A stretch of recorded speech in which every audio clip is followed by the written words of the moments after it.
जय हिंद साथियों, स्वागत है आपका self study classes with Sumit Jain YouTube channel में। दोस्तों आज का बहुत ही बढ़िया वीडियो है, फनी ट्रिक आपको लेकर के आए हैं और ऐसी ट्रिक आपको बताने वाले हैं कि आप कभी भूल ही नहीं सकते। पूरा वीडियो आपको देखना है।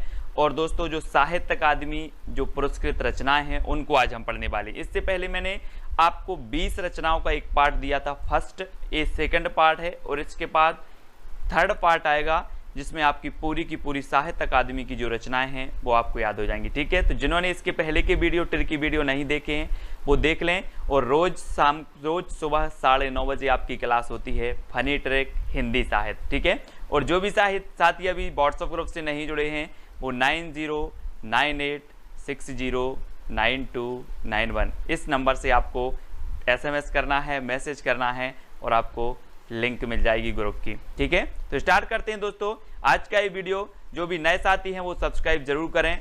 और आप कोई भी एग्जाम की तैयारी कर रहे हैं, नेट, PGT, टेट, किसी भी एग्जाम की तैयारी कर रहे हैं, हिंदी साहित्य के लिए बहुत ही बढ़िया प्लेटफॉर्म सेल्फ स्टडी क्लासेस। ठीक है दोस्तों, आज को आपको बताना है तेरी मेरी उसकी बात की रचनाकार कौन है। बहुत ही बढ़िया रचना है, कई बार पूछी जा चुकी है दोस्तों। तेरी मेरी उसकी बात है ना, अपन बोलते हैं ना कि तेरी मेरी उसकी बात किसी को नहीं बताना। क्या बोलते हैं अपन? तेरी मेरी उसकी बात किसी को नहीं बताना। लेकिन मैं आपसे बोल रहा हूं कि अपने एक ग्रुप है, ग्रुप एडमिन है, यस करके है, यस नाम है उनका। और तेरी मेरी उसकी बात किसको नहीं बताना? यस को नहीं बताना, यस को। ठीक है, याद रखेंगे। आ नंबर आपका बिल्कुल सही है, हमेशा आपकी मदद करते हैं PDF और हर एक चीज में। यस, तो तेरी मेरी उसकी बात किसको नहीं बताना? यस को नहीं बताना। मतलब इसकी रचनाकार कौन होंगे? यशपाल। ठीक है, यशपाल यानी कि जो आ नंबर है वो आपका बिल्कुल सही हो जाएगा दोस्तों। और इसको जो साहित्य अकादमी पुरस्कार मिला वो मिला 1976 में। 1976 में इस रचना के लिए क्या मिला? साहित्य अकादमी पुरस्कार मिला।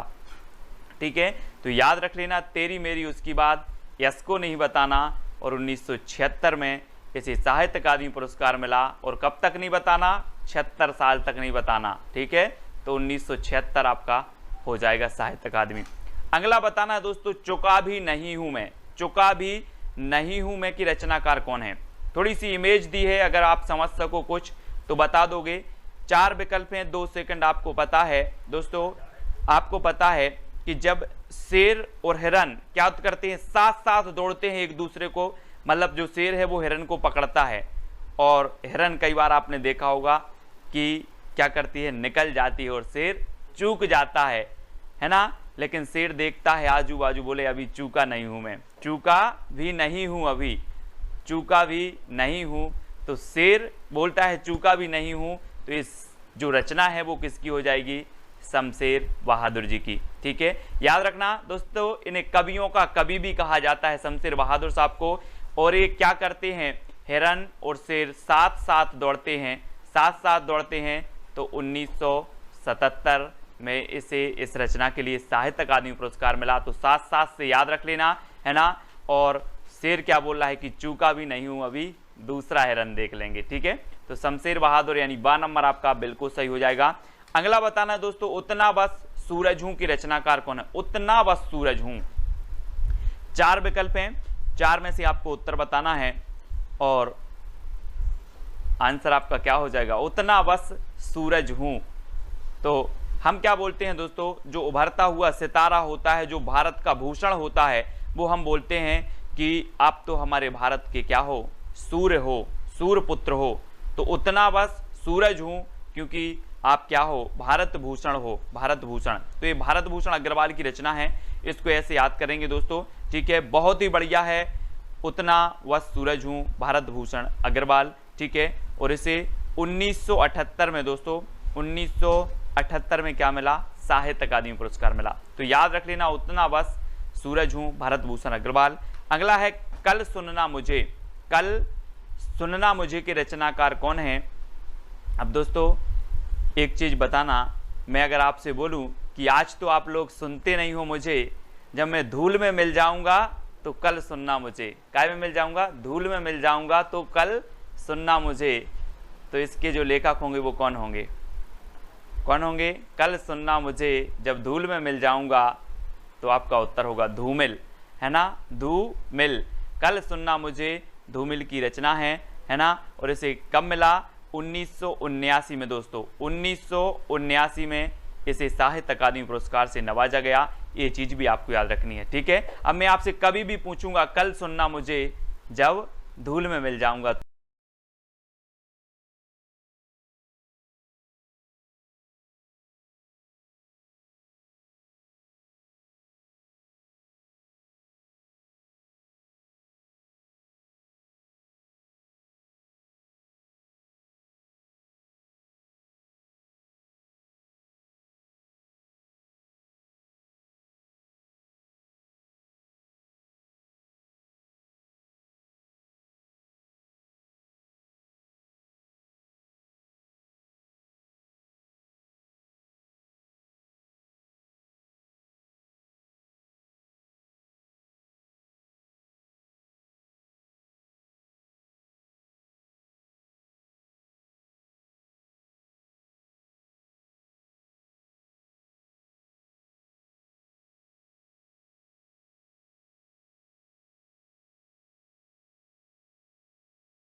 ताप के ताए हुए दिन आए हैं और आप ताप के ताए हुए दिन कैसे देख रहे हो? अपने लोचन से देख रहे हो। यहाँ पर देखो ये लोचन है ना, और त्रिलोचन यानी कि जिसकी 3 आंखें हो, है ना, वो त्रिलोचन। और ताप के ताए हुए दिन हमने कैसे देखे? लोचन से देखे, तो त्रिलोचन, है ना, त्रिलोचन। अब मैं कभी भी पूछूंगा कि ताप के ताए हुए दिन ये रचना किसकी है, आप बता देना कि सर ताप के ताए हुए दिन आए तो जरूर थे, लेकिन हमने लोचन से देखे थे, त्रिलोचन से देखे थे, ठीक है। तो त्रिलोचन यानी कि बी नंबर आपका बिल्कुल सही हो जाएगा। अगला देखें, विकलांग श्रद्धा का दौर के रचनाकार कौन है? 4 विकल्प हैं दोस्तों। विकलांग श्रद्धा का दौर, श्रद्धा आपने देखी होगी दोस्तों। श्रद्धा अपन बोलते ना यार, पूर्ण श्रद्धा से आप अगर काम करोगे तो आपका काम सफल होगा, लेकिन लोगों की आजकल की जो श्रद्धा है वो कैसी हो गई है? विकलांग हो गई है। कैसी हो गई श्रद्धा? विकलांग हो गई है। और इसके बारे में हरि यानी कि भगवान शंकर भी सोचते हैं कि लोगों की श्रद्धा विकलांग हो गई है। तो विकलांग श्रद्धा का दौर है ये। हरि मतलब भगवान और शंकर मतलब शंकर जी, तो हरि शंकर परसाई, है ना, व्यंग्यकार हैं दोस्तों, हरि शंकर परसाई, ठीक है। हरि के प्रति, शंकर के प्रति लोगों की श्रद्धा विकलांग होती जा रही है, इसलिए बहुत सारे क्या है संकट आ रहे हैं। श्रद्धा बना के रखो, श्रद्धा को क्या नहीं करना? विकलांग नहीं करना। तो विकलांग श्रद्धा का दौर हरि शंकर परसाई, ठीक है, ऐसे याद रखेंगे। और दोस्तों इसे 1982 में क्या मिला? साहित्य अकादमी पुरस्कार मिला। साहित्य अकादमी पुरस्कार मिला 1982 में। और ये ताप के ताए हुए दिन के लिए मिला 1981 में। ये चीज भी आपको याद रखनी है, ठीक है। ताप के ताए हुए दिन लोचन से देखे और 81 जो है बार देखे, है ना, और 1981 इसका रचना साहित्य अकादमी पुरस्कार मिला। और ये विकलांग श्रद्धा का दौर हरिशंकर परसाई व्यंग्यकार हैं, 1982 में से साहित्य अकादमी पुरस्कार मिला दोस्तों। अब दोस्तों खूंटियों पर टंगे लोग, खूंटियों पर टंगे लोग, अब ऐसा नहीं लग रहा कि खूंटियों, अगर खूंटी होती तो एक व्यक्ति, और खूंटियों पर यानी कि बहुत सारे लोग खूंटियों पर टंगे हैं। अब बहुत सारे लोग टंगे हैं तो हमें क्या करना पड़ेगा? सर्वे करना पड़ेगा, सर्वे कि यार कितने लोग टंगे हैं ऐसे खूंटियों पर। तो खूंटियों पर टंगे लोगों का क्या करना है? सर्वे करना है। तो इसके लेखक कौन होंगे? सर्वेश्वर दयाल सक्सेना। कौन होंगे? सर्वेश्वर दयाल सक्सेना। अब मैं कभी भी आपसे पूछूंगा कि खूंटियों पर टंगे लोग किसकी रचना है, तो आप बोलोगे सीधा सीधा कि सर खूंटियों पर लोग टंगे हैं तो इनका सर्वे करना है, यानी कि सर्वेश्वर दयाल सक्सेना, यानी डी नंबर आपका बिल्कुल सही होगा। और इसे 1983 में साहित्य अकादमी पुरस्कार मिला। और आपने सर्वे किया तो कितने लोग टंगे थे? 83 लोग टंगे थे। कितने? 83। तो 1983 में से साहित्य अकादमी पुरस्कार भी मिल गया खूंटियों पर टंगे लोग, है ना। अगला है लोग भूल गए हैं। लोग भूल गए हैं किसे? पहले बोलते थे रघुवीर सहाय करना, राम सहाय करना। आज तो लोग भूल गए हैं रघुवीर को, है ना। लोग भूल गए हैं किसको? रघुवीर को। पहले तो बोलते थे रघुवीर सहाय, मुंह से आवाज निकली रघुवीर सहाय करना, लोग भूल गए हैं, यानी कि कैसे? रघुवीर। आ नंबर आपका बिल्कुल सही है ना। वो आपने सुना होगा दोस्तों, क्या होगा कि दुख में सुमरन सब करें, सुख में करे ना कोई, और सुख में सुमरन सब करे तो दुख काहे को हो। इसलिए लोग भूल गए हैं, है ना, क्योंकि लोगों के पास सुख आ गया है। मत भूलो रघुवीर को और यही सहाय करेंगे, तो लोग भूल गए हैं। रघुवीर सहाय की रचना है, बहुत बढ़िया है, पूछी जाती है और 1984 में इसे साहित्य अकादमी पुरस्कार भी मिला है। ठीक है दोस्तों, मैं एक बात जरूर कहूँगा कि जितनी भी साहित्य अकादमी पुरस्कार से पुरस्कृत रचनाएं हैं, ज्ञानपीठ, व्यास सम्मान, ये सबसे पहले आपके लिए महत्वपूर्ण होती हैं, है ना, क्योंकि ये रचनाएं अधिकांश पूछी जाती हैं। तो लोग भूल गए हैं कैसे, रघुवीर सहाय। ठीक है, कब्बे और काला पानी की रचनाकार कौन है दोस्तों? कब्बे और काला पानी, आपने सुना होगा दोस्तों, आजादी के पूर्व काले पानी की सजा होती थी। काले पानी की सजा यानी कि अगर एक काले पानी की सजा हो गई अगर व्यक्ति को, तो वो वापस नहीं आ पाता था कभी। काले पानी की सजा, है ना, अंडमान निकोबार द्वीप आपने देखा होगा, वहां पर इसको समुद्र के उस पार भेज दिया जाता था और वहां से वापस नहीं आता था कभी व्यक्ति। और कब्बे और काला पानी, यहाँ पर आप देखो समुद्र में एक साइड काला पानी है और एक साइड कैसा है, निर्मल पानी है। तो हमें कैसा पानी पीना है? काला पानी नहीं पीना, हमें निर्मल पानी पीना है। कैसा? निर्मल। तो कब्बे और काला पानी की रचनाकार कौन होंगे? निर्मल वर्मा। बोले सर मुझे काला पानी नहीं पीना, मुझे तो निर्मल पीना है। तो काला पानी और निर्मल वर्मा, है ना, ये काला पानी, इसी का संबंध किससे होगा? निर्मल पानी से। तो निर्मल वर्मा इसके रचनाकार होंगे और 1985 में इसे क्या मिला? साहित्य अकादमी पुरस्कार मिला। ये चीज भी आपको याद रखनी है। मैं कभी भी अब पूछूंगा, आप कभी नहीं भूलोगे। मैं बोलूंगा कब्बे और काला पानी, तो आप बता दोगे कि काला पानी नहीं सर, मुझे निर्मल पानी पीना है, तो निर्मल वर्मा। ठीक है, अगला है अपूर्वा के रचनाकार कौन है दोस्तों? ये याद रखना है, बहुत ही बढ़िया रचना है अपूर्वा। और अपूर्वा दोस्तों एक केदारनाथ अग्रवाल जी की रचना है, केदारनाथ अग्रवाल। ठीक है, और आपको पता होगा कि पूर्व में केदारनाथ में एक बहुत भयंकर क्या आई थी? बाढ़ आई थी। तो केदारनाथ में पूर्व में आई थी। तो अपूर्वा ये केदारनाथ अग्रवाल की है। और दोस्तों 1986 में इसे साहित्य अकादमी पुरस्कार मिला, 1986 में अपूर्वा के लिए। ठीक है, और केदारनाथ अग्रवाल इसके रचनाकार हैं। इन्हें कैन का कवि भी कहा जाता है, केदारनाथ अग्रवाल जी को। अगला है दोस्तों मगध के रचनाकार कौन है? मगध।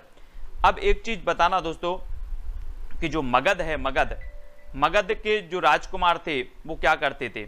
मगध के आपने क्या पढ़ा था? मगध एक साम्राज्य था, है ना, बहुत बड़ा साम्राज्य था मगध। और मगध यहाँ पर रचना आई है। तो मगध के जो राजा होते थे दोस्तों, जब किसी को सजा देते थे तो वो क्या करते थे? कान पकड़ते थे। क्या पकड़ते? कान पकड़ के सजा देते थे। तो श्रीकांत आपका बिल्कुल सही होगा। श्रीकांत यानी कि जो डी नंबर है वो आपका बिल्कुल सही हो जाएगा, है ना, श्रीकांत आपका सही होगा, श्रीकांत। ठीक है, यानी डी नंबर आपका बिल्कुल सही होगा। 1987 इसका रचना काल है। क्या है? 1987। ठीक है, रचना काल नहीं मतलब इसे साहित्य अकादमी पुरस्कार मिला है। मगध के रचनाकार हैं श्रीकांत वर्मा और 1987 में इसे साहित्य अकादमी पुरस्कार मिला। ये चीज आपको याद रखनी। ठीक है, अगला है दोस्तों अरंड के रचनाकार कौन है? अरंड मतलब आपको पता है क्या होता है? अरंड मतलब होता है वन। और वन में कौन गए थे? अयोध्या के नरेश श्री राम गए थे वन में कि नहीं गए? 14 साल का वनवास हुआ और कहाँ गए थे? अरंड में गए थे, वन में गए थे। कौन गए थे? नरेश। तो अरंड के रचनाकार कौन होंगे? नरेश मेहता, है ना। ऐसे कॉमन सेंस लगाना है और कुछ भी नहीं है ये, ना कोई ट्रैक है ना कुछ, सिर्फ अरंड में कौन गए थे? तो बोले अयोध्या के नरेश गए थे, है ना, तो नरेश मेहता। आ नंबर आपका बिल्कुल सही होगा। और दोस्तों 1988 में इसे क्या मिला? साहित्य अकादमी पुरस्कार मिला अरंड के लिए। ठीक है, नरेश मेहता जी की बहुत ही बढ़िया रचना है, याद रखना। अकाल में सारस की रचनाकार कौन है दोस्तों? अब दोस्तों एक चीज याद रखनी है, एक है केदारनाथ अग्रवाल और एक है केदारनाथ सिंह। ठीक है, केदारनाथ अग्रवाल की रचना अपूर्वा के लिए साहित्य अकादमी पुरस्कार मिला, लेकिन जो अकाल में सारस है ये केदारनाथ सिंह की रचना है, केदारनाथ सिंह, है ना। और इसे भी साहित्य अकादमी पुरस्कार मिला, यानी बी नंबर आपका सही हो जाएगा। और अकाल में सारस कहाँ जा रहे थे? केदारनाथ जा रहे थे। अकाल में सारस, ये सारस हैं दोस्तों, सारस, है ना। और सारस आपने देखे होंगे। और ये कहाँ जा रहे थे अकाल में? केदारनाथ जा रहे थे, केदारनाथ। तो केदारनाथ अग्रवाल, केदारनाथ सिंह की रचना है अकाल में सारस। और 1989 में दोस्तों इसे साहित्य अकादमी पुरस्कार मिला। ये चीज भी आपको याद रखनी है। ठीक है, 89।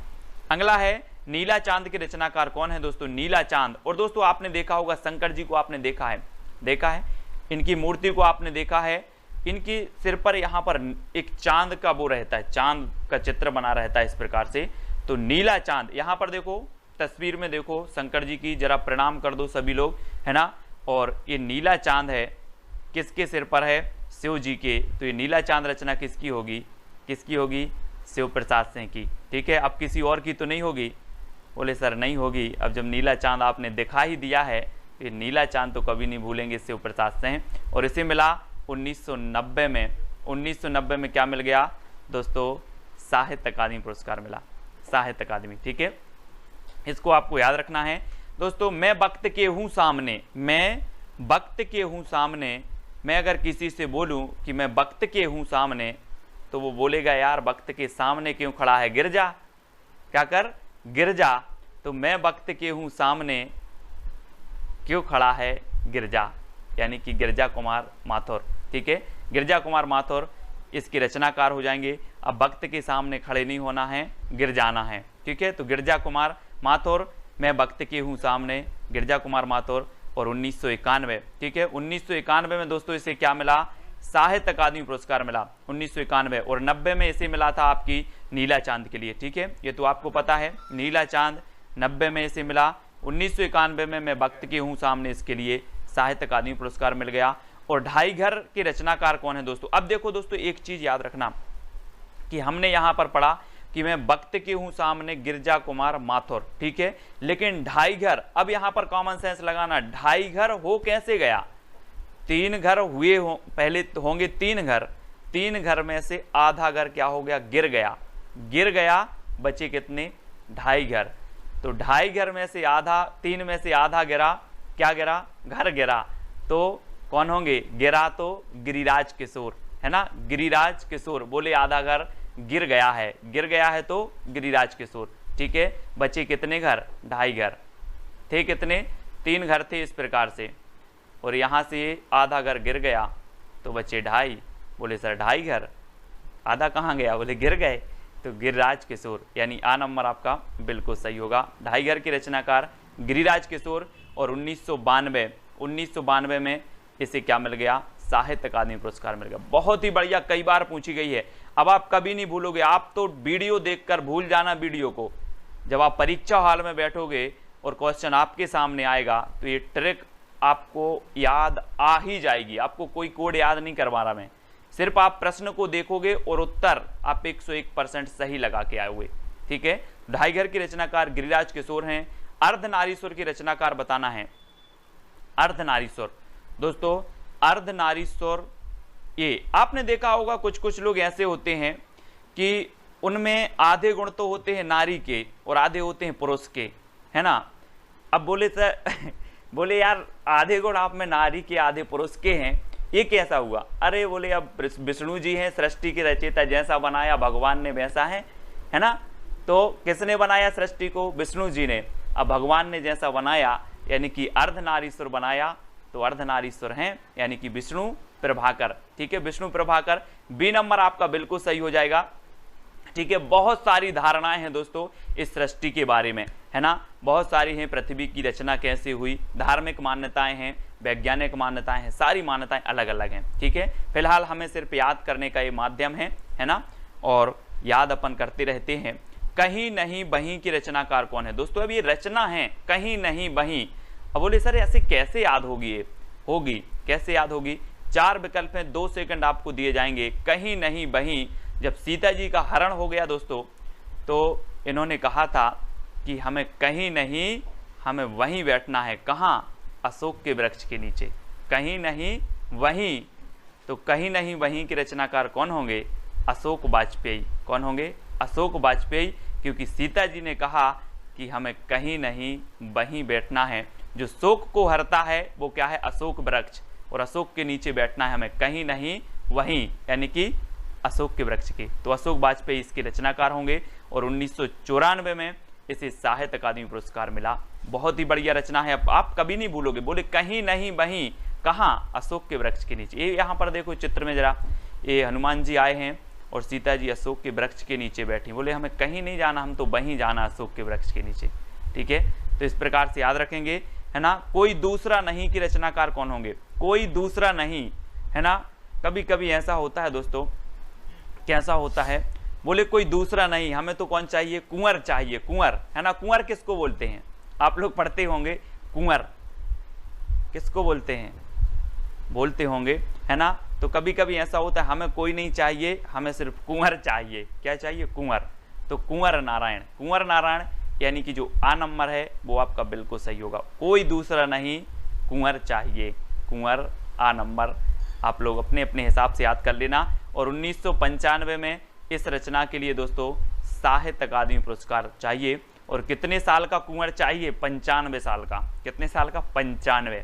ठीक है, तो 95 याद रख लेना, 1995, कुंवर नारायण, कोई दूसरा नहीं, कुंवर चाहिए। 1995 में से साहित्य अकादमी पुरस्कार मिल गया। मुझे चांद चाहिए, लो अब कुंवर चाहिए, अब चांद चाहिए, तो मुझे चांद चाहिए। दोस्तों अब चांद अगर आपको चाहिए है तो ऐसा नहीं मिलेगा। कैसे मिलेगा भाई, जब अपन ऊपर चांद आकाश में है, बोले इंद्र भी रहते वहीं पर, इंद्र से क्या करनी पड़ेगी, अपन को परमिशन लेनी पड़ेगी, परमिशन। बोले मुझे चांद चाहिए, अब चाहिए तो ठीक है। और इंद्र को क्या कहते हैं, सुरेंद्र भी कहते हैं। इंद्र का पर्यायवाची होता है दोस्तों सुरेंद्र। क्या होता है, सुरेंद्र, है ना। तो अगर चांद चाहिए तो इंद्र की परमिशन लेना है, सुरेंद्र की परमिशन लेना है, तो सुरेंद्र वर्मा, मुझे चांद चाहिए, सुरेंद्र वर्मा की रचना है। कभी भी याद रख लेना, बहुत अच्छी रचना है, मुझे चांद चाहिए।